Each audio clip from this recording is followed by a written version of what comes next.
ও Medina রে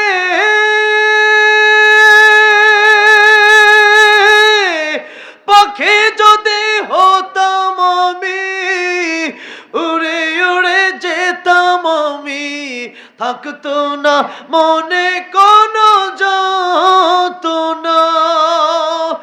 দেহে নাই পাখায় আমার, সাথে নাই টাকায় আমার, কেমনে কেমনে যাব সেখানে।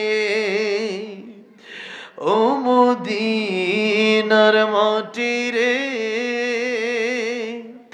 সকল সুখ বুঝি তোর কপালে। আল্লাহ সবাইকে বারবার মক্কা মদিনা যাওয়ার তৌফিক দান করেন, সকলে বলেন আমিন। নবী বলেছেন মান যারা কবরি ওয়াজাবাত লাহু শাফাআতি, যারা আমার কবর জিয়ারত করবে তাদের জন্য আমার সুপারিশ ওয়াজিব হয়ে যাবে।